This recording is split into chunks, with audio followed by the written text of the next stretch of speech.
தமிழக அரசியல் வரலாற்றிலேயே இதுவரைக்கும் யாரும் பார்த்திராத கேட்டிராத ஒரு மிகப்பெரிய அரசியல் நிலநடுக்கம் தான் இன்னைக்கு கோட்டை வட்டாரத்தை மொத்தமா உலுக்கி எடுத்திருக்குன்னு சொல்லணும்.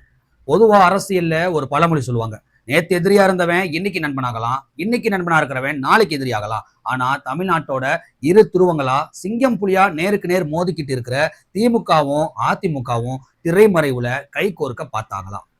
அப்படி ஒரு ரகசிய உடன்படிக்கை நிஜமாவே நடந்துச்சான்.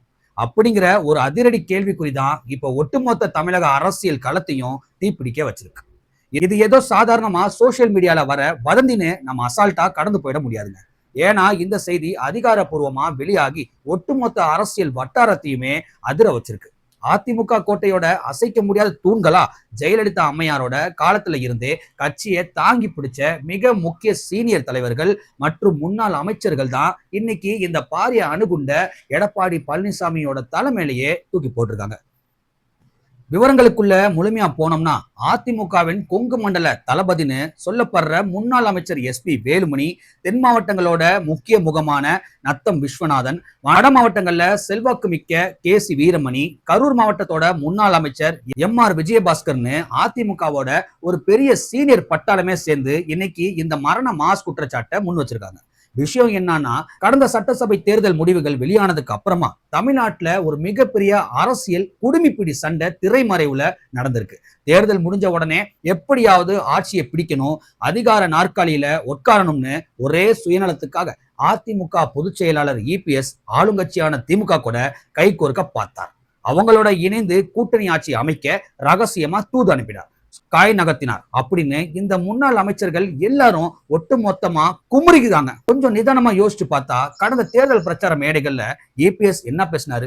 திமுகவை ஒழிப்போம், ஸ்டாலினோட வாரிசு அரசியலை வீழ்த்துவோம், திமுகவுக்கு பாடம் புகட்டுவோம் அப்படின்னு தொண்டை தண்ணி வத்த தொண்டர்களை உசுப்பேத்தி பேசினார். இபிஎஸ் பேச்ச அப்படியே நம்பி அந்த அடிமட்ட தொண்டன் வெயிலையும் மழையிலையும் கட்சி கொடியை பிடிச்சுக்கிட்டு வீதி வீதியா ஓட்டு கேட்டு திமுக காரன் கூட அடிதடிப்பட்டு ரத்த வியர்வை சிந்தினான். ஆனா தேர்தல் முடிஞ்ச அடுத்த நிமிஷமே அதே தொண்டனோட முதுகுல குத்துற மாதிரி பின்வாசல் வழியா போய் அதே திமுக கூட அண்ணன் தம்பியா கை கொடுக்க பாக்குறது எந்த விதத்துல நியாயம்? இதைத்தான் இப்ப இந்த முன்னாள் அமைச்சர்கள் ஓப்பனா கொதிப்போட பேசுறாங்க. இவ்வளவு காலம் கொள்கைக்காகவும் கட்சி தொண்டர்களுக்காகவும் அம்மா காட்டிய வழியிலையும் உழைச்சோம்.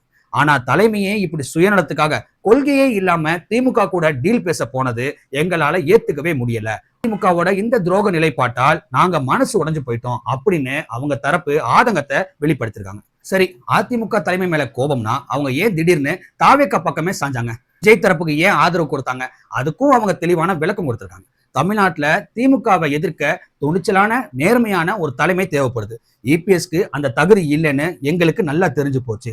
அதனாலதான் தமிழ்நாட்டுக்கு ஒரு விடிவு காலமா நேர்மையான அரசியல முன்னெடுக்கிற தாவேகா தலைவர் விஜய்க்கு எங்களோட முழு ஆதரவு வழங்குறோம் அப்படின்னு சொல்லியிருக்காங்க.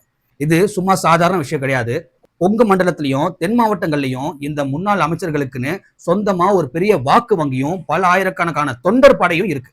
இப்ப அவங்க ஓப்பனா தாவேகாவை ஆதரிக்கும் போது அதிமுகவோட அஸ்திவாரமே காணாம போதுங்கிறதுல எந்த சந்தேகமும் இல்லை. அதே நேரம் நாங்க இப்போதும் அதிமுக தொண்டர்களாகவே தான் தொடருவோம் அப்படின்னு அவங்கள சிலர் சொல்றது இன்னும் பெரிய ட்விஸ்டா இருக்கு. இப்ப இந்த விவகாரத்துல பல முக்கியமான கேள்விகளும் எழும்புது.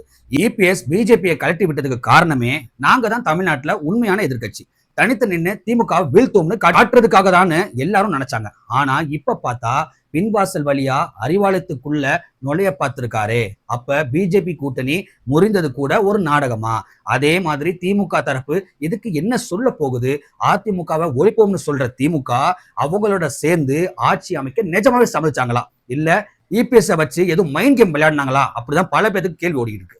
ஆனா எது எப்படியோ இந்த முன்னாள் அமைச்சர்களோட அதிரடி புகாரும் அவங்க தாவேகாவுக்கு ஆதரவு கொடுத்ததும் அதிமுகவுக்குள்ள இருக்கிற மிகப்பெரிய உள்குத்து மற்றும் விரிசலை இப்ப அம்பலப்படுத்திருக்கு. பல நாளிதழில் இந்த செய்தி வெளியாகி இருக்கிறதால இனிமே இபிஎஸ் தரப்போ இல்ல திமுக தரப்போ இதுக்கு என்ன அதிகாரப்பூர்வ விளக்கம் கொடுக்க போறாங்கிறத நாம பொறுத்திருந்துதான் பார்க்கணும். ஏன்னா தமிழ்நாட்டு அரசியல் களம் இப்ப ஒரு புது பாதையை நோக்கி பயணிக்க ஆரம்பிச்சிருக்கு. ஒரு பக்கம் திமுக, இன்னொரு பக்கம் அசுர வேகத்துல வளர்ற தாவேகா.